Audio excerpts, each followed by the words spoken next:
보실 또 하나님의 말씀, 우리 다 같이 일어나서 누가복음 11장 1절과 4절, 마태복음 6장 12절의 말씀을 봉독하도록 하겠습니다.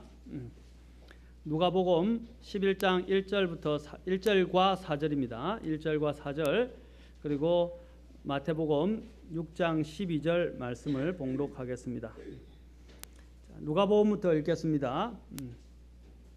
자, 1절과 4절입니다. 시작. 그분께서 어떤 곳에서 기도하다가 마치심에 그분의 제자들 중에 하나가 그분께 이르되 주여, 요한이 자기 제자들에게 가르쳐 준 것 같이 우리에게도 기도하는 것을 가르쳐 주소서 하니, 우리가 우리에게 빚진 모든 사람을 또한 용서하오니 우리의 죄들을 용서하시며 우리를 인도하사 시험에 들게 하지 마옵시고 다만 악에서 우리를 건지시옵소서 하라 하시니라.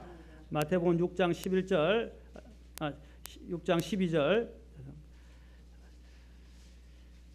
읽겠습니다. 시작. 우리가 우리에게 빚진 자들을 용서하는 것 같이 우리의 빚을 용서하옵시며. 기도하겠습니다. 하나님, 또 오늘 위대한 하나님의 말씀을 배울 수 있게 하시고 권능의 말씀으로 우리로 하여금 이 말씀에 순종하며 하나님을 기쁘시게 하며 살 수 있도록 인도해 주십시오. 이 시간은 주님의 시간입니다. 말씀을 높이시고 저의 허물과 연약함을 감추시고 주의 말씀의 권능이 이 시간 나타나기를 원하고, 주님께 모든 관심이, 또 우리의 마음이, 모든 인격이 집중되기를 원합니다. 주님 홀로 영광 받아 주시옵소서. 예수님의 귀한 존함을 받들어 기도하옵나이다. 아멘. 앉으시겠습니다. 지난 시간에 저는 여러분들과 함께 용서의 위대함에 대해서 보았고, 또 하나님의 용서는 완전한 용서이며 용서하지 못하는 위험성에 대해서 두 가지로 간단하게 봤는데, 오늘은 제가 그와 더불어서 용서하지 않으면 안 되는 위험성과 관련된 용서하지 않으면 안 되는 이유를 좀 더 구체적으로 좀 더 살펴보도록 하겠습니다. 사실 우리가 이전 시간에 배웠던 것처럼 하나님께 우리가 용서받은 것에 비한다면 우리가 용서해 주어야 할 형제 자매들의 실수나 잘못이나 허물은 아무것도 아니라는 것입니다. 비교가 결코 되어줄 수 없다는 것입니다. 지난 시간에 우리가 10,000달란트와 100데나리온에 대해서 보았죠. 자, 10,000달란트의 금액이 얼마나 되는지 보았죠. 한 데나리온이 하루의 풍삽시라 그랬고, 한 달란트가 600데나리온, 곧 6,000데나리온, 6,000일을 일을 해야만이 갚을 수 있는 돈이 한 달란트였어요. 그러나 앞에 있었던 한 사람은 10,000달란트를 했으니까 뭡니까? 6,000일을 곱하기 만을 하면 얼마가 됩니까? 엄청나죠? 예? 16년이라는 세월이 나옵니다. 16년을 일을 해야만이 나오는 돈으로서 하루도 쓰지 않고 모아놔야만이, 한 푼도 쓰지 않고 모아놔야만이 되는 돈이라고 했습니다. 그것은 계산을 해보면 거의 28조에서 30조에 육박하는 돈입니다. 얼마나 많은 돈입니까? 그런데 28조에서 30조에 육박하는 돈을 탕감받은 사람이 자기에게 하루 품삯 5만 원 정도에 해당하는 하루 품삯에 대해서는 다른 사람이 빚진 것을 용서하지 않는 것. 그래서 5만 원에다가 100을 곱하면 얼마예요? 한 500만 원 정도 되죠? 그럼 500만 원을 여러분 어떻게 30조 가까이와 관련해서 한 비교해 볼 때 비교가 될 수 있습니까? 그런데도 우리는 어떻게 하냐면 다른 사람들을 용서하지 못한다는 거예요. 우리는 하나님께로부터 탕감받은 것이 28조, 30조가 아니라 그보다도 엄청난 우리의 목숨을 내어놔도 해결하지 못하는 그런 빚을 탕감받았다는 것입니다. 그런데 우리에게 한 500만 원 정도, 정말 아주 작은 티끌에 불과한 그 죄, 그러한 죄들을 용서하지 못하는 마음이 우리 안에 가득 차고 있을 때 하나님께서 우리를 어떻게 다루시는가 오늘 본문에서 말씀하셨어요. 뭐라고 그랬습니까? 우리에게 빚진 자들을 우리가 용서하는 것 같이 우리의 빚을 용서하시며. 우리가 하나님께 용서를 받는 근거가 어디에 있습니까?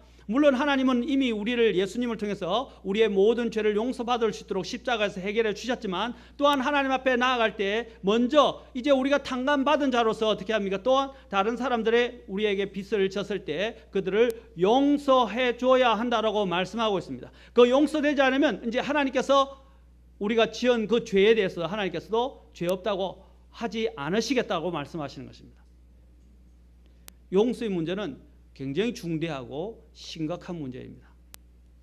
그러면 용서하지 않으면 안 되는 이유에 대해서 여러 가지 걸쳐서 여러분에게 말씀을 드리겠습니다. 첫째는 용서하지 않으면 지난 시간에 봤던 두 가지를 중복하지만 좀 더 구체적으로 말씀드리겠습니다. 첫째, 자기 자신을 파괴합니다.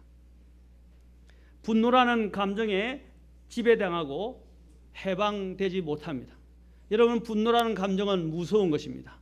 이러한 분노하는 감정이 마음에 차오르기 시작하면 우리의 이 정신, 심지어는 정신을 갉아먹고 우리의 영을 갉아먹을 뿐 아니라 우리의 육체적 아픔을 가져다주고 고통을 가져다주게 됩니다. 이것은 대단히 심각합니다.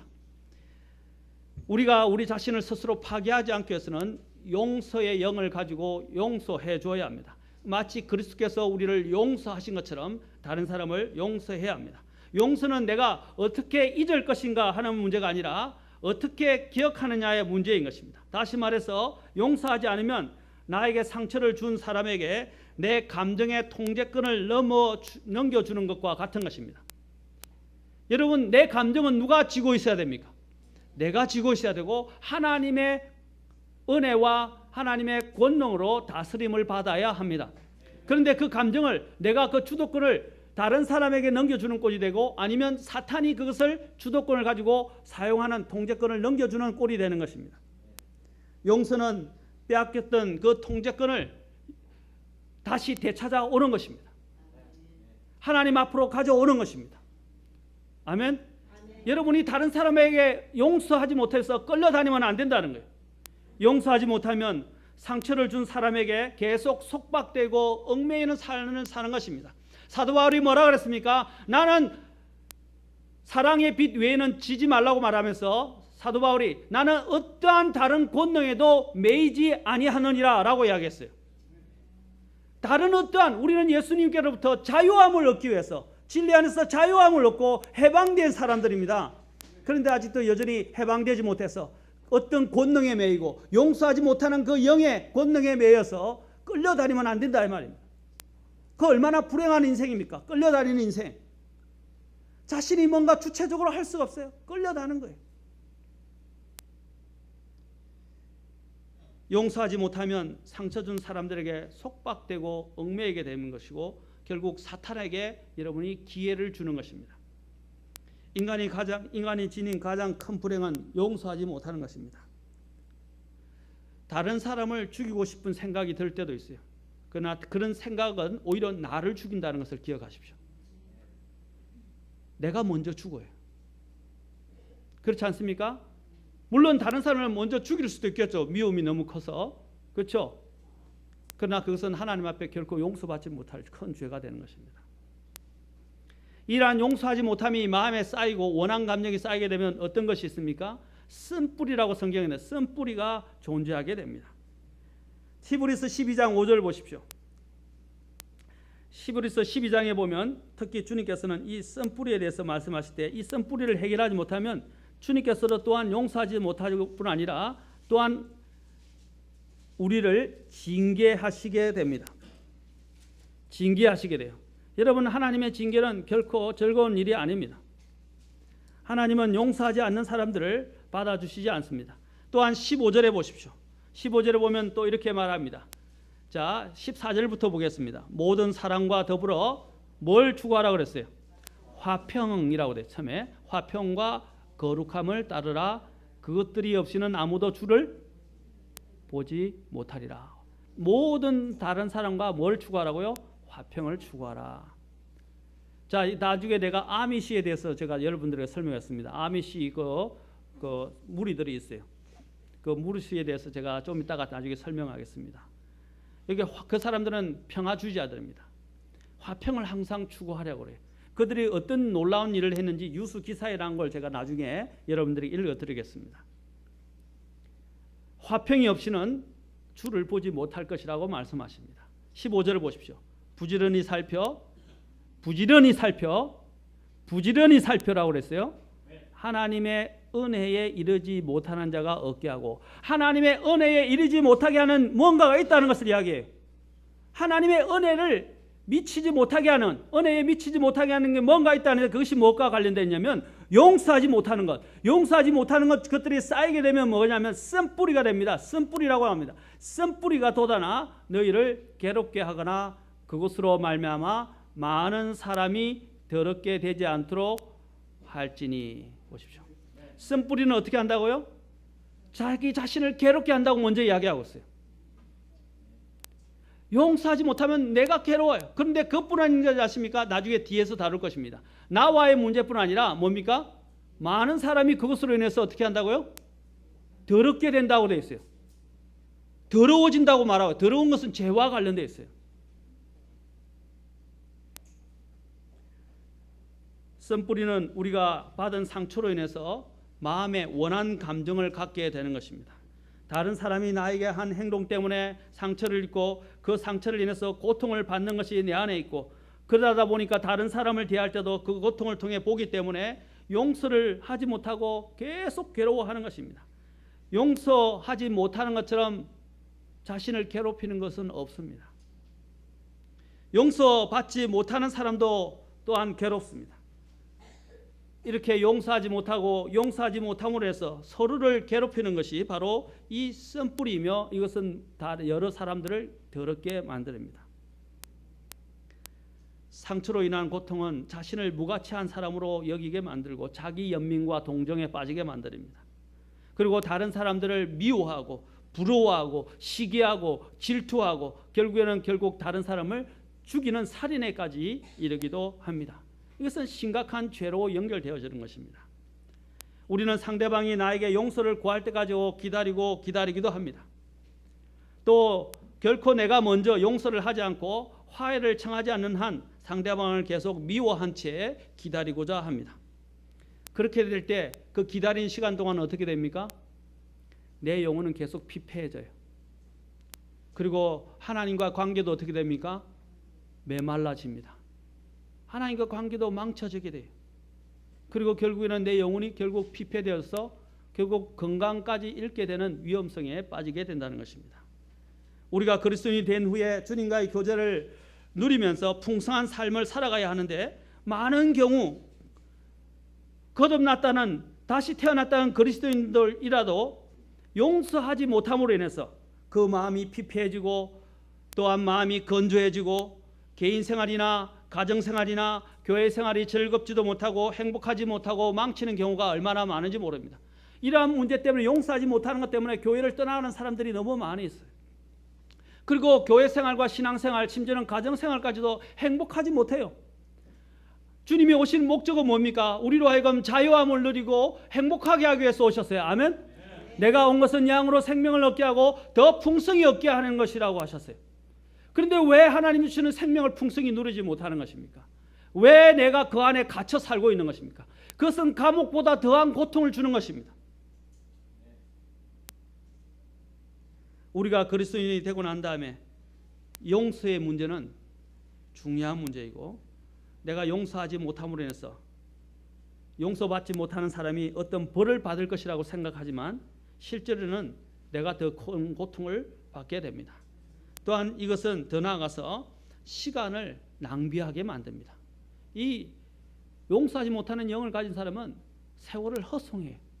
왜냐하면 그 쓴뿌리가 마음에서 계속 일어나서 그 사람을 괴롭게 하기 때문입니다. 그래서 생각 속에서 그 사람을 용서하지 못하는 마음이 계속 일어나면서 어떻게 해요? 그게 빠져 살아요. 자, 빠져 살면 결국은 어떻게 됩니까? 결국 어떻게 돼요? 병들어요, 병. 위장이 탈이 나고요.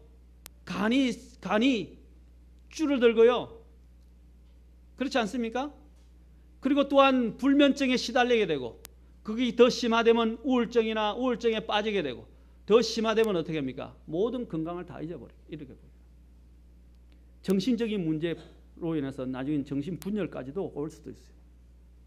심각합니다. 결국에는 그런 것들이 다른 사람을 살인하거나 자살에까지 이를 수도 있습니다. 용서하십시오. 오늘 하나님은 용서하라고 말씀하십니다. 용서할 때 근거에 대해서 다음 시간에 제가 나중에 뒤에 용서의 근거에 대해서 좀 더 자세하게 다루겠습니다. 그리고 또한 이 용서하지 못한 자기 자신을 파괴할 뿐 아니라 다른 사람과의 관계를 파괴합니다. 용서하지 않는 마음은 자기 자신에게만 고정되어 있는 게 아니라 아까도 얘기했지만 많은 사람을 더럽게 한다고 그랬어요. 다른 관계에까지 영향을 미치는 것입니다. 어느 한 사람과의 관계에서 생긴 적대감이 다른 사람과의 관계도 악영향을 끼칩니다. 내가 기분이 안 좋으니까 다른 사람을 만나도 어떻게 해요? 그 관계가 매끄럽게 이루어질 수가 없어요. 항상 이렇게 다니니까 어떻게 해요? 다른 사람들 저 사람이 무슨 일이냐? 접근하기가 무서워요. 옆에 가기가 두려워요. 가면 불편해요. 왜? 성질이 날카로워지고, 그렇죠? 까칠해지고, 그렇게 하니까 가면 가시방석이에요. 가면 편안하지가 못하니까 그 옆에 누가 가려고 하겠어요? 그렇지 않습니까? 그러면 다른 사람들과의 관계 또한 안 좋아지게 만들어집니다. 진짜 우리의 원인을 알지 못하고 다른 사람들로부터 더 오해를 받게 만들고 다른 사람들을 불편하게 만들고 다른 사람과 관계 속에서 관계가 원만하게 해결되어지도록 만들지 못합니다. 이런 용서하지 못하는 영을 가진 사람이 옆에 있는 것은 곤욕스럽고 힘든 일입니다. 그 사람을 지켜보는 것, 그 사람과 함께하는 것 자체가 사실은 힘든 일입니다. 우리는 사람들에게 많은 변명을 둘러댑니다. 그러나 우리가 그리스도께서 나를 용서하신 것들을 생각하면 우리는 기꺼이 용서할 수 있게 됩니다. 하나님이 나 같은 사람에게 1만 달란트 이상을 용서하신 것을 기억하십시오. 나에게 500데나리온 진 사람을 그 500데나리온을 생각하지 마시고 나에게 평생 갚지도 못할 그 빚을 탕감해 주신 그 그리스도의 사랑을, 하나님의 사랑을 기억하시기 바랍니다. 사람은 다른 사람과 관계가 잘못되면 또한 어떤 것을 느끼느냐면 다른 사람에게서 내가 거절당했다, 무시당했다라고 생각합니다. 이런 무시와 거절감의 이런 잘못된 감정은 상처를 더 깊게 만들고 나를 더 고립시킵니다. 무심코 던지는 말 한마디에도 더욱더 거절감을 깊이 느끼게 되고 상처를 더 깊게 받게 되는 것입니다. 상처를 안 받으면요, 그 상처에다가 또 다른, 만약에 여러분 상처를 주면 어떻게 해요? 상처가 더 깊이 패게 되죠. 맞습니까? 깊이 패게 됩니다. 특히 제가 항상 그리스도인 관계에서 성경에서 예수님께서 이 문제가 심각하기 때문에 마태복음 18장에서 징계의 문제를 다루시면서 교회 안에서 반드시 이루어져야 할 문제를 이야기하셨어요. 뭡니까? 다른 사람이 나에게 잘못을 저지르면 어떻게 하라고 그랬어요? 먼저 그 사람에게 가서 이야기하라고 그랬어요. 근데 그 사람이 정말 잘못을 회개하지 않고 돌이키지 않으면 어떻게 해야 됩니까? 두세 사람을 데리고 가라 그랬어요. 두 사람을 데리고 갔는데 이 사람이 회개하지 않으면 어떻게 하라고 그랬어요? 교회에게 이야기해서 교회에서 징계하라고 그랬어요. 근데 교회 말도 듣지 않으면 어떻게 하라고요? 출교시키라고 그랬어요. 교회는 하나님이 사랑이 많으시고 용서하기를 원하시지만 이 문제가 해결 안 될 때는 주님께서는 엄격하게 교회 안에서 징계의 문제를 가지고 해결하라고 말씀하십니다. 그런데 교회에서 또 징계하려 들면 어떻게 하냐면 요즘 사람들은 왜 굳이 그렇게까지 할 필요가 있습니까? 그냥 품어주고 기다리고 무조건 용서해 주죠. 여러분, 특히 죄의 문제는 용서되면 안 됩니다. 제가 하나님은 용서하지만 제가 용서라고 말한 것은 다루어져야 한다는 것입니다. 반드시 교회의 순결을 위해서 다루어져야 합니다. 개인 간의 사랑도 중요하지만 진리는 불의와 함께 하지 않습니다. 아멘. 이 문제가 교회 안에서 가장 큰 문제로 비화되고 있어요.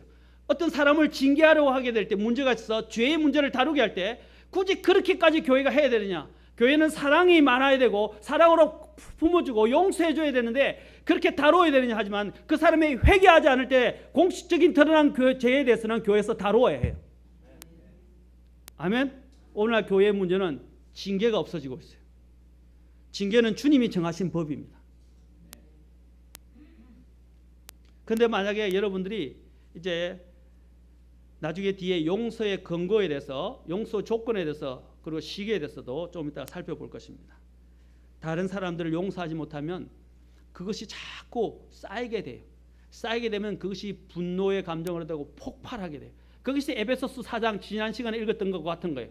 분노와 고함 지르는 것과 진노와 이런 것들이 원한 감정들이 막 그냥 휩싸이게 되는 것입니다. 이런 일들이 우리 실제 생활에도 일어나네요. 자녀들을 용서하지 못하는 것들, 부모를 용서하지 못하는 것들, 남편을 용서하지 못하는 것들, 아내를 용서하지 못하는 것들, 이런 것들이 사실 우리 가족 내에도 있을 수 있고 우리 교회 내에도 실제로 많이 존재할 수 있다는 것입니다. 다른 사람을 보고 겉으로는 예예하고 악수를 하고 뭐 이야기를 하고 잠깐 반껏 웃는 모습으로 할 수 있지만 그 마음속에는 그 사람을 미워하고 정죄하고 그 사람을 죽이고자 하는 마음도 있을지도 모릅니다. 그것은 대단히 위험한 것이고 교회 전체를 해치는 것입니다. 자기 자신만 해치는 것이 아니라 교회 전체를 해치는 것입니다. 우리는 자신이 다른 사람에게 이런 상처를 받았을 때 나는 거부당했고 무시당했다는 생각 때문에 이러한 것들을 다른 방법으로 보상받으려는 심리가 있어요. 그러니까 어떻게 하냐면 기분이 나쁘니까 여기서는 내가 일을 못하니까 어떻게 하냐면 바깥으로 나돌아다녀요. 이제 바깥으로 가서 어떻게 합니까? 어떤 사람들은 이제 세상의 유혹에 빠져서 술을 마시기도 하고 또 쾌락에 빠지기도 하고 노래방에 가기도 하고 디스코텍에 가서 춤이나 추기도 하고 친구들하고 레저를 즐기기도 하고 하나님이 없는 교회도 없는 용서를 구하지 않은 사람들과 완전히 떨어져서 쳐다보지도 않고 저 멀리 가려고 그래요. 그걸 하나님께로 자꾸 떨어져 가는 거예요. 그거 얼마나 위험한 것입니까? 하나님이 내가 거절당하고 거부당했기 때문에 그것을 핑계 삼아서 죄를 지어도 된다고 말씀하세요? 하나님은 결코 그렇게 말씀하신 적이 없습니다. 많은 사람이 겉도는 사람들이 마음에 보면 상처와 다른 사람에 대한 미움과 실망과 그런 좌절감으로 인해서 자꾸 자신을 핑계대고 바깥으로 돌아요. 하나님이 아닌 다른 세상에서 뭔가 대리적인 만족과 나에게 거절하지 않는 감정을 해소시키려고 한다는 것입니다. 위험한 것입니다. 이런 용서하지 못하는 영은 더 많은 죄책감과 상처를 입히고 실패한 영적인 삶으로 인도하게 됩니다. 그리고 아까 말씀드렸지만 이런 용서하지 못하는 마음은 거절당하고 또한 상처를 받았기 때문에 이러한 것 때문에 시간을 보내게 돼요.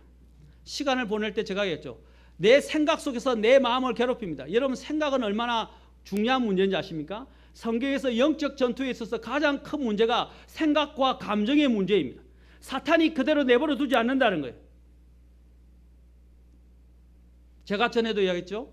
리더스 다이제스트에 이런 말이 있었어요. 제가 그때 중학교 때인가 고등학교 때 리더스 다이제스트를 읽었는데 자주 읽었는데 리더스 다이제스트 참 좋은 글들이 많았어요. 그런데 거기서 한 책인데 너무 인상 깊어가지고 제가 그걸 다 외워버렸어요. 근데 외워버렸는데 너무 좋아요. 제가 자주 이렇게 인용하기도 합니다. 특히 생각의 문제와 관련된 것입니다. 뭐냐면 생각하면 생각할수록 생각나는 게 생각이므로 생각 않아야 될 생각은 생각 않는 것이 현명한 생각이다. 이해가십니까? 생각하면 생각할수록 생각나는 것이 생각이므로 생각하지 말아야 할 생각은 않아야 될 생각은 생각하지 않는 생각이 현명한 생각이다. 어려우세요? 다시 말하면 생각하면 생각할수록 더 나를 더 생각하게 해서 꼬리에 꼬리를 물게 되니까 생각하지 말아야 될 것은 바로 거기서 끊어버리는 것이 현명하다 이 말입니다. 그것이 영적 사실은 전투에서도 중요합니다. 사탄이 우리에게서 와서 우리를 괴롭히는 가장 공격하는 방법은 무엇입니까? 생각을 통해서 괴롭히는 거예요. 용서하지 못하는 생각이 올라오면 어떻게 해요? 분노의 감정도 같이 올라옵니다. 그렇죠? 그러면 그것에 따라서 그와 더불어서 그 사람이 했던 말 하나가 다 생각나고 또 다른 행동도 생각나고 계속 꼬리에 꼬리고 또 그 사람과 같이 있었던 사람까지 또 곁들여서 생각하게 되고 그 상황까지 생각하면서 꼬리에 꼬리를 문다 이 말입니다. 그러면 어떻게 돼요? 내가 생각에 끌려가게 되고 결국은 내 영혼이 피폐하게 돼요. 성경은 어떻게 하라고 그랬어요? 내가 생각의 주체가 되고 생각을 딱 끊어버리고 그 생각을 어떻게 하라고 그랬어요? 모든 생각을 사로잡아서 그리스도께 복종케 하라고 그랬어요. 아멘. 모든 상상하는 것과 헛된 생각들을 다 사로잡아서 포로로 만들어서 그리스도께 복종시키라 이 말입니다. 그게 고린도후서에서 말씀하시는 거예요. 생각을 통제하십시오. 그리고 잘못된 생각을 끊어내야 됩니다. 아멘. 이건 잘못된 생각이야. 사탄이 주는 생각이야. 하나님은 이런 생각을 나에게 기뻐하시지 않으셔. 딱 끊어버리란 말입니다. 사실 동전 하나예요. 이 생각을 돌이키는 것은 동전의 양면과 같아요. 그렇죠? 종이의 양면과 같다 이 말입니다. 그냥 생각만 잠깐 바꾸면요 마음이 달라져요. 맞습니까? 근데 그 생각에 잡혀 살아요. 그 얼마나 불행합니까? 그 잡혀 살면 자기만 고달픈 거예요. 저는 그 생각을 하면서 이 생각했어요. 사울에게 예수님이 나타나서 뭐라고 했습니까? 사울아 사울아 내가 가시채를 걷어차는 것이 내게 고생이다 그랬어요. 가시채를 걷어차면 누가 고생해요? 자기만 고생이에요. 마찬가지입니다. 용서하지 못하면 다른 사람의 문제가 아니라 내만 고생이에요. 내만 상처투성이가 된다 이 말입니다. 하나님은 용서하라고 말씀하십니다. 그리고 자유로워져라고 말합니다. 그리고 또한 아까도 말씀드린 사탄이 틈을 타고 들어오게 됩니다. 용서하지 못하면 사탄에게 공격의 빌림이와 틈을 주는 것입니다. 영적 침체를 가져다 줍니다. 나중에는 사탄이 어떻게 합니까? 너 용서 못하는데 너 구원받았어? 너는 구원 못 받아. 너는 그렇게 할 수 없어. 괜찮아. 다른 사람들도 그렇게 하니까 그냥 차라리 죽여버려. 이런 말까지도 내 안에서 계속 생각을 심어준다는 것입니다. 그리고 죄책감에 또 용서를 못하니까 죄책감에 빠지게 만듭니다. 사탄이 그렇게 합니다. 너 용서 못하니까 네가 그리스도인이야? 너는 구원받지 못한 것 같아. 또 불면증에 시달립니다. 육체의 질병에 시달립니다. 사탄은 어떤 다른 사람을 용서하지 못하게 하기를 원합니다. 이것이 사탄이 다른 사람을 용서하지 못하도록 많은 악한 생각들을 마음속에 집어넣는 이유가 바로 여기에 있는 것입니다. 그래서 요새라고 그러잖아요. 우리의 마음은 전장터예요. 이 요새를 빼앗기면 안 된다는 거예요. 이 안에는 누가 거해야 됩니까? 성령께서 거하시는 전이 되어야 됩니다. 그런데 사탄이 이 안에 들어와서 우리를 유린하고 우리를 공격하고 여러분이 그 하나님의 영으로 완전하게 든든한 요새를 형성해야 되는데 자아와 또 사탄이 공격할 수 있는 그 요새가 무너지게 되면 여러분 사탄에게 점령당하게 됩니다. 다른 사람에게 회개를 하지 않는다 할지라도 그냥 용서하십시오. 용서를 위해서 안 되면 예수님께 기도하십시오. 그러면 그 예수님의 은혜의 영께서 나를 하여금 용서를 할 수 있도록 만들어줄 것입니다.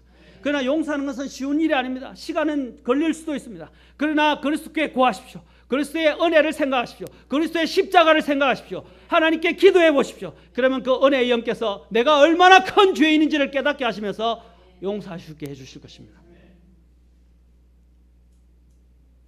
십자가 앞에서는 사탄도 다 도망갑니다. 십자가를 생각하십시오. 하나님이 나를 얼마나 선대하셨는지를 그리고 오래 참으셨는지를 기억하십시오. 그래서 고린도후서 2장 10절부터 11절 잠깐 보겠습니다. 여기 보면 사도 바울이 이야기한 내용이 나옵니다. 사탄이 공격하는 부분에 대해서 무엇을 가지고 공격하는가를 여기서 또한 이야기합니다. 고린도후서 2장 10절과 11절입니다.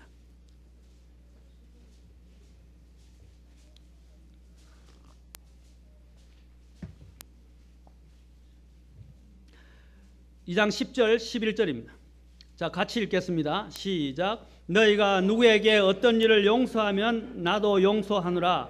만일 내가 누구에게 어떤 일을 용서하였다면 내가 그것을 용서한 것은 그리스도를 대신하여 너희를 위해 한 것이니 이것은 사탄이 우리를 이용하지 못하게 하려 함이라. 우리는 그의 계략들에 대해 무지하지 아니하노라. 우리는 그의 계략들에서 무지하지 않는데 사탄이 공격하는 빌미 중에 하나가 뭐라고 그랬어요? 용서하지 않는 거라고 그랬어요. 그것은 사탄이 우리를 이용하게 된다고 되어 있습니다. 무지하지 말라고 말합니다. 사탄에게 패배당하지 않기 위해서 다른 사람이 회개를 하든지 않든지 간에 우리는 무조건적으로 그를 용서할 필요가 있고 거기서 해방되어야 합니다. 그렇게 하면 하나님이 알아서 다 해결하십니다. 아멘. 용서하지 않는 것은 이기적인 것입니다. 희생하지 않으려는 것입니다. 그리고 사탄에게 기회를 주는 것입니다. 사탄이 온 것은 무엇 때문에 왔다고 그랬습니까? 요한복음 10장 10절에서 아까 주님이 말씀하신 사탄이 온 것은 사람을 도둑질하고 죽이고 멸망시키러 온 것이거니와 뭐라 그랬어요? 내가 온 것은 양으로 생명을 얻게 하고 더 풍성히 얻게 하려 하는 것이라고 말씀하셨습니다. 사탄은 우리에게서 이러한 하나님의 축복을 도둑질합니다. 그리고 우리를 죽이려 합니다. 믿음을 파괴시키려 합니다. 사탄이 결코 공격하지 못하게 하십시오. 네 번째로는 또한 하나님과의 관계에 직접적인 영향을 끼치게 됩니다. 용서의 문제는 하나님과의 관계에 직접적인 영향을 주게 됩니다. 특히 오늘 본문에서 뭐라 했습니까? 우리가 우리에게 빚진 자를 어떻게 했어요? 예, 탕감하고 용서해 준 것처럼 우리의 죄를 용서해 달라 그랬죠. 맞습니까? 자, 내가 다른 사람을 용서하려 하면 하나님이 어떻게 한다고요? 그 빚을 하나님께서 용서하는 문제를 주님께서 제고하신다고 말씀하시는 거예요. 물론 우리는 죄의 형벌로부터 구원받았어요. 그러나 용서하지 않으면 하나님께서 우리의 문제를 용서하지 않겠다 그랬어요. 그래서 10,000달란트와 500데나리온의 이야기할 때 10,000달란트 용서를 받은 엄청난 것을 용서받은 사람이 100데나리온을 용서받은 사람이 빚진 사람을 용서하지 않으니까 어떻게 돼요? 주님께서 내가 너에게 엄청난 것을 용서해 줬는데 네가 100데나리온 빚을 진 너의 친구를 용서하지 못했으니까 너를 그 사람도 동일하게 감옥에 가두라고 명령합니다. 이것이 하나님의 법칙입니다. 탕감을 해주지 아니하고서 탕감받을 것을 탕감받을 기대하지 마시기 바랍니다. 오늘 재미있는 사실은 오늘 주님께서 뭐라 하냐면 마태복음과 아까 누가복음에서 동일하게 말씀하시는 것이 있습니다. 뭐라고 하냐면 다른 사람이 우리에게 빚진 것을 뭐라고 표현하고 있어요? 두 번이나. 개역 성경은 한 곳에서는 잘못 표현하고 있는데 킹제임스 성경에서는 두 번씩이나 다른 사람이 나에게 잘못을 범한 것을 뭐라고 표현하고 있어요 지금? 예? 뭐라고 다른 사람이 나에게 해를 끼친 것이나 잘못을 범한 것을 뭐라고 빚이라고 해요. 죄라고 하지 않았어요. 빚이라고 말하고 있습니다. 아멘. 그러나 우리는 주님 앞에서 뭐라고 그랬어요? 우리의 죄를 용서하라고 그랬어요. 빚보다 더 무서운 것이 뭡니까? 죄입니다. 아멘. 하나님은 다른 사람이 우리에게 한 것을 빚이라고 이야기합니다. 죄는 하나님 앞에 짓는 것이에요. 맞습니까? 그래서 죄의 용서함을 하나님 앞에서 받는 것입니다. 아멘. 이게 사제나 신부에게 가는 게 아니에요. 고해 성사를 통해서 가는 게 아니에요. 죄의 문제는 하나님 앞에서 저지른 것이고 하나님의 법을 깨뜨린 것이며 하나님에 의해서 용서받는 것입니다. 아멘. 우리는 죄를 용서해 줄 권한이 없어요. 아멘. 빚을 탕감시켜 주는 것입니다. 빚과 죄는 큰 차이가 있어요. 무게가 달라요. 여기서 이야기하는 것은 다른 사람이 우리에게 범한 것은 그냥 빚에 불과해요.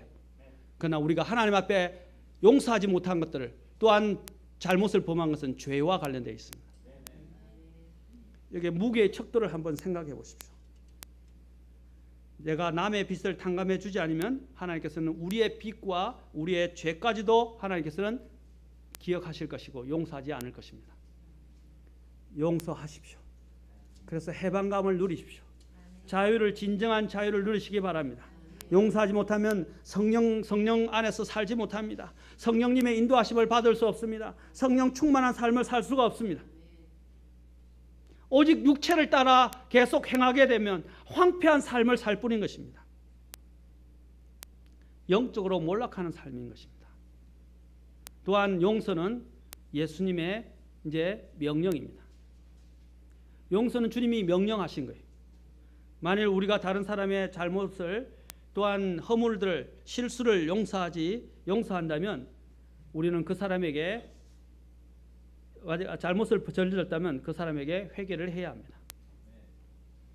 우리는 적극적으로 용서를 구하는 마음도 있어야 돼요. 용서하지 않으면 지 잘못이지 라고 이야기하면서 자신의 잘못을 회개하지 않는 것도 잘못이에요. 우리는 다른 사람에게 해를 끼치면 안 됩니다. 성경에서 뭐라고 했어요? 사랑의 빛 외에는 어떠한 빛도 지지 말라고 그랬고, 정말 이웃을 사랑하는 자는 다른 사람에게 해를 끼치지 않는다고 했어요. 아멘. 이 두 계명에, 두 명령에 우리의 모든 율법, 613가지의 율법이 있는데, 유대인에게 613가지의 율법이 두 가지 명령에 달려 있어요. 하나는 하나님을 사랑하는 것과 다른 사람을 사랑하는 것인데, 다른 사람을 사랑하는 것들 안에 하나님과 다른 사람을 사랑하면 모든 율법을 성취하는 것이라고 말씀하셨어요. 아멘. 왜냐하면 내가 다른 사람을 사랑하기 때문에 존중하고 그 사람에게 해를 끼치지 않으려고 하는 것입니다. 해를 끼치지 않으니까 어떻게 해요? 십계명에 나와 있는 것처럼 다른 사람의 물건을 도둑질하지 않죠. 다른 사람을 거짓 증거하지 않죠. 다른 사람의 물건을 어떻게 합니까? 탐내지 않는 것입니다. 아멘. 다른 사람을 사랑하는 마음에 모든 것이 들어있어요.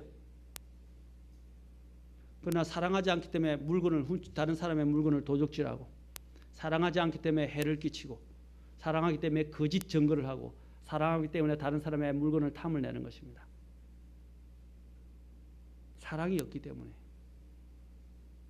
주님께서는 용서하라고 말씀한, 오늘 기도 가운데서도 용서의 문제가 포함된다고 말씀하셨습니다. 아멘. 용서하라고 명령하신 거예요. 두 친구가 사막 여행을 가다가 다투었습니다. 뺨을 맞은 친구가 모래 위에다가 그것을 적었습니다. 오늘 나의 가장 친한 친구가 내 뺨을 때렸노라. 말없이 한참 간 후에 오아시스를 발견했는데 뺨을 맞았던 친구가 빠지게 되었습니다. 뺨을 때렸던 친구가 구해줬습니다. 물에서 나오자마자 아무 말 없이 돌에다 썼습니다. 오늘 나의 가장 친한 친구가 나의 생명을 구해 주었다. 그래서 의문스러웠어요. 왜 모래에다가 적었지? 왜 또 돌에다가 적었지? 하고 생각하다가 미소를 지으면서, 누군가가 내게 잘못했을 때는 모래에 적어야 해. 용서의 바람이 불어와 그것을 지워버릴 수 있도록 말이야. 그러나 누군가가 내게 좋은 일을 했을 때는 그 사실을 돌에다 기록해야 해. 그래야 바람이 불어도 영원히 지워지지 않을 테니까. 제가 참 교회 안에서 많은 일을 겪었는데 참 놀라운 일들을 겪었어요. 아픈 일들이죠. 100가지 잘해줘도요, 한 가지 잘못하면 그 한 가지 때문에 교회를 떠나고 목회자를 대적하거나 다른 사람을 대적하고 떠나는 사람들이 있어요. 그런데 참 이상해요. 이게 무슨 그 병증후군이라 그러던데, 자기를 학대하고 자기를 괴롭힌 사람들에 대해서는 오히려 더 존경하고 그 사람에 대해서 더 관대해지려는 마음이 있고, 그러다가 자기를 학대하고 어렵게 만드는 사람, 괴롭히는 사람이 100가지를 잘못했다가 한 가지를 잘하면 그 한 가지가 굉장히 커 보이고 대단하게 느껴져요. 그저께도 그런 이야기가 잠깐 나는데, 그래서 한 가지를 잘해주면 그 사람을 굉장히 마음을 열고 받아들이고 기뻐한다는 거예요. 그런데 100가지 잘했다가 한 가지 잘못한 사람을 보면 그 한 가지로 해서 그 사람 전체 인생을 다 어떻게 해요? 외면해버린다는 것입니다. 그리고 거절해버린다는 거예요. 저는 그런 일을 너무 많이 당했어요. 여러분 99가지를 생각하라고 그랬어요. 여러분 하나님 앞에서도 마찬가지입니다. 하나님이 여러분에게 얼마나 많은 은혜를 주셨어요.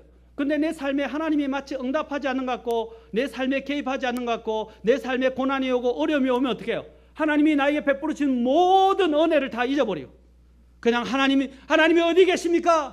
하나님이 왜 나에게 이런 것을 하면서 하나님과 신앙에서 떨어져 가는 경우가 있어요. 이것이 실제적인 문제입니다. 여러분 그냥 듣고 있으라고 말씀드리는 게 아니에요. 실제적인 문제예요. 한 가지 잘못한 것 때문에 사람들 사이가 완전히 갈라져요. 99가지를 잘한 것은 소용이 없어요. 그것은 그리스도의 마음이 아니에요. 한 가지 잘못보다도 여러분 99가지를 했던 것을 생각해 보십시오. 부모와 자식 관계도 마찬가지입니다. 특히 아내와 남편 관계. 아내와 남편이 원수예요, 원수. 특히 마음에 자신에게 아내가 섭섭하게 했던 것, 남편이 섭섭하게 했던 것들을 쌓아둬요. 또 자녀가 섭섭하게 했던 것 쌓아둬요. 제가 전에 이야기했죠. 가장 위험한 것이 뭐라고 그랬어요? 가장 위험한 것이 쌓아두는 거예요. 그게 원한 감정에다 쓴뿌리가 된다 그랬어요. 그게 폭발하면 엄청난 위력을 발휘합니다. 맞습니까? 그리고 특히 여러분 부부 싸움이 혹시 일어날 때, 갈등이 있을 때 절대로 과거에 끝난 문제를 끌고 오지 마십시오. 당신은 옛날에도 그러고 전에도 그러고 또 오늘도 그러고 또 아이들에게도 너는 옛날이나 지금이나 똑같다. 지금 변한 게 없다. 왜 과거의 문제를 들고 나오세요? 과거는 끝내버리십시오. 아멘? 제가 전에 설교했죠? 과거의 아픈 과거는 세겜에 묻어버리고 어디로 가라 그랬어요? 베델로 올라가라 그랬어요. 아멘? 과거의 상처를 묻어버리라 말입니다. 상수리 나무 밑에, 십자가를 상징한 상수리 나무 밑에 묻어버리라 말입니다. 다른 사람과 관계도 지금 일어난 현재의 문제만 이야기하십시오. 아멘? 과거를 끝내버리십시오. 절대로 남편과 아내 사이에 갈등이 있을 때 과거 문제 꺼지고 오지 마세요. 지금 현재의 문제만 이야기하면 돼요. 그 말은 뭐냐? 그런 말과 같은 거예요. 아이들에게도 마찬가지예요. 너는 구제불능이다. 그 얼마나 참담한 소리입니까? 구제불능이란 소리예요. 현재의 문제만 다루십시오. 아멘. 특히 우리 자매님들 남편이 잘 못하기 때문에 쓴뿌리가 쌓여 있을지도 모르겠습니다만은 용서하십시오. 우리 형제님들 혹시나 모르겠지만 용서하십시오. 아멘. 그래야 내 마음이 평안해지고 정말 기쁨과 자유 가운데서 주님을 섬길 수 있습니다. 마태복음 5장 23절 보십시오. 5장 23절. 제가 아까 마태복음 우리가 6장에서 지금 보았죠. 근데 그 앞에서 주님이 뭐라고 말씀하십니까? 5장 23절에 그러므로 너가 너의 예물을 제단으로 가져오다가, 자, 주님께 예배를 드리러 또 경배를 드리러 옵니다. 제단으로 옵니다. 희생을 드리러 옵니다. 근데 제단으로 가져오다가 너를 대적할 어떤 일이 내 행적에 있음을 거기서 기억하거든 내 예물을 거기에 두고, 거기에 제단 앞에 두고 너의 길로 가서 맨 먼저 내 형제와 화해하고 그 뒤에 와서 내 예물을 드리라. 아멘. 먼저 화해하라고. 여러분 이 자리에 나오기 전에 주님 앞에 경배드리기 전에 주님 앞에 기도하고 말씀을 하기 전에 주님이 오늘 주기도문 여기 주님께서 가르친 기도에도 포함시켰잖아요. 먼저 용서하는 문제가 선행되어야 된다고. 아멘. 그러면 주님이 안 받는다 이 말입니다. 마가복음 11장 25절에서도 마찬가지입니다. 너희가 서서 마가복음 11장 25절도 가보세요. 11장 25절 16절.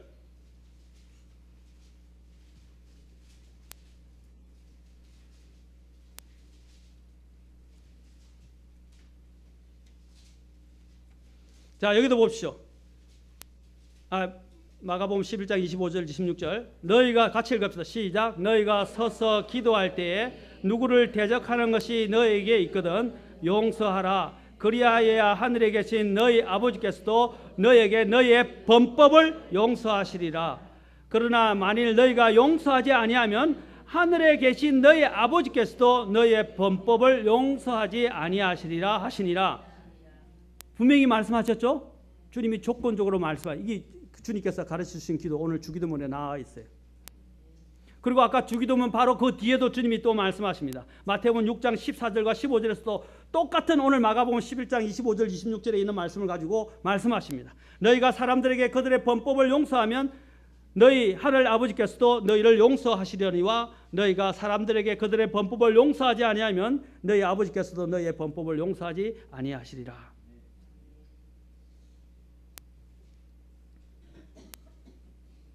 누가복음 6장 35절부터 37절에도 또한 말씀하시죠. 제가 시간이 없어서 읽지 않겠습니다.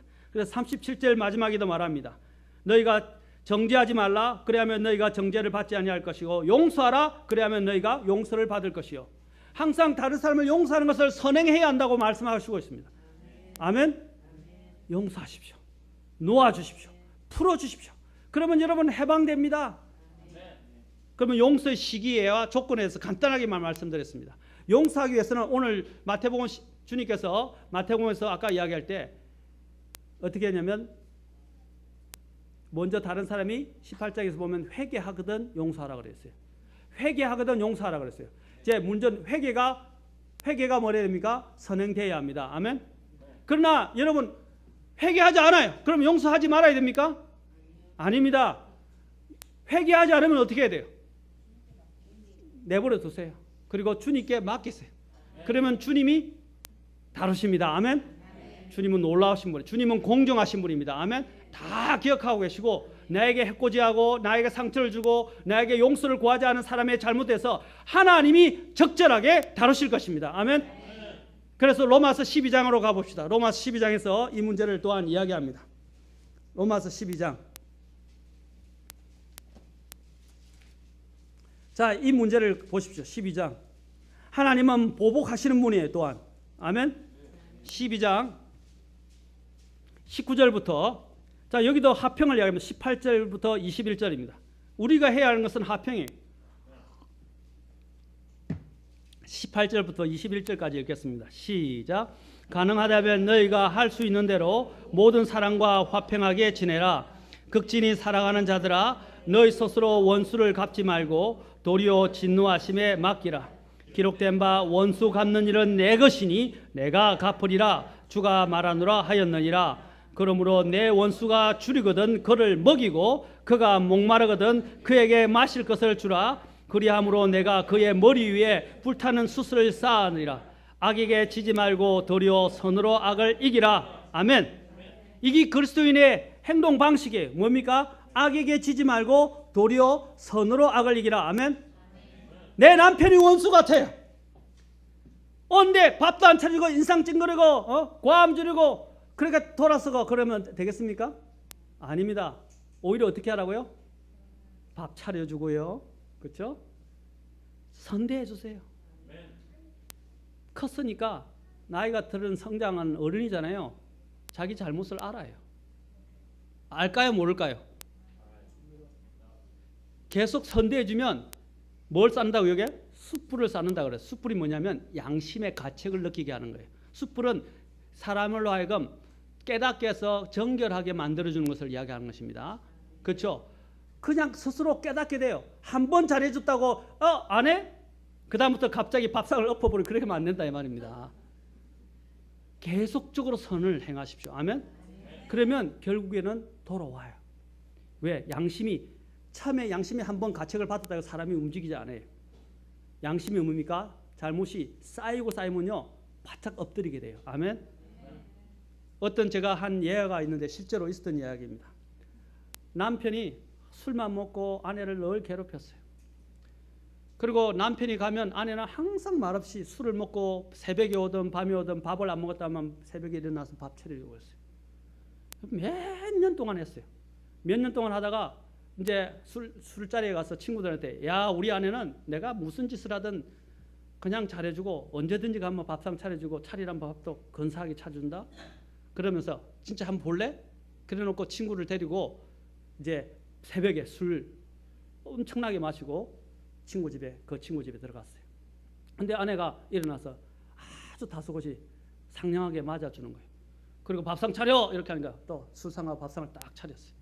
딱 차리는데 아내가 정말로 너무 친절하게 상냥하게 밥상을 딱 말없이 차려주는 거예요. 그러다가 갑자기 그 친구가 그것을 보고 예끼 이 사람아 하고 밥상을 탁 엎어버리고 이렇게 좋은 아내를 두고 자네가 이런 식으로 하면 되겠는가 하고 그 다음부터 그 집을 나가버렸어요. 너하고 의절하겠다고 이야기해버렸어요.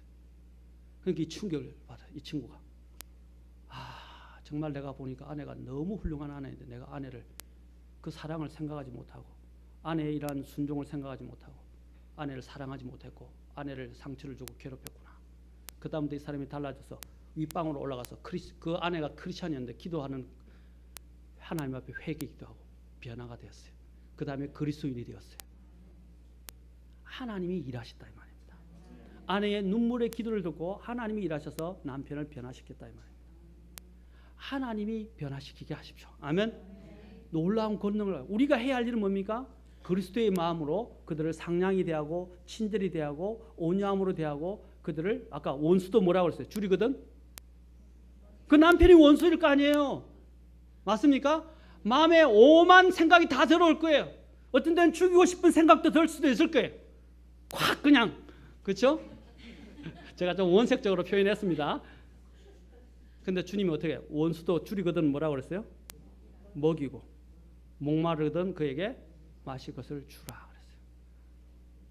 사랑하는 성도 여러분, 이게 그리스도인의 마음입니다. 그래서 그의 머리에 숯불을 쌓아두라 이 말입니다. 그렇게 되면 하나님이 일하십니다. 진노는 누가 갚는다고요? 하나님이 하시리라. 하나님의 손안에 맡기는 만큼 편한 게 없어요.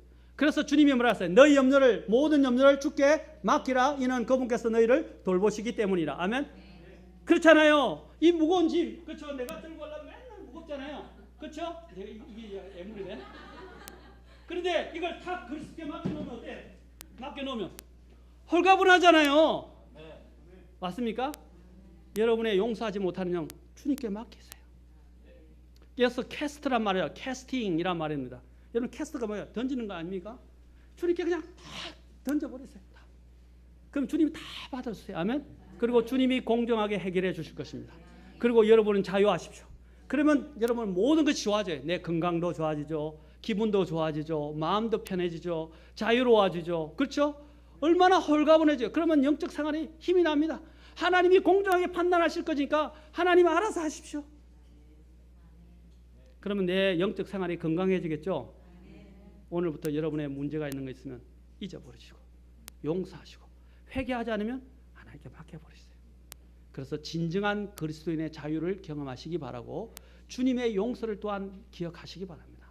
나 같은 죄인을 용서하신 주님을 기억하십시오. 얼마나 나는 주님 앞에 큰 대역 죄인이고 지옥에 가야 될 마땅한 죄인인데 그 지옥불에서 나를 건져주셨어요.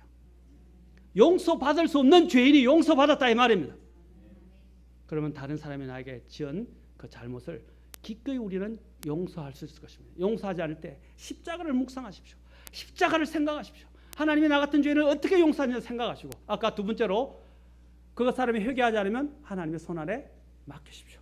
그리고 진정한 자유로운 기쁜 그리스도인의 삶을 누리시기를 바랍니다. 기도하십시오.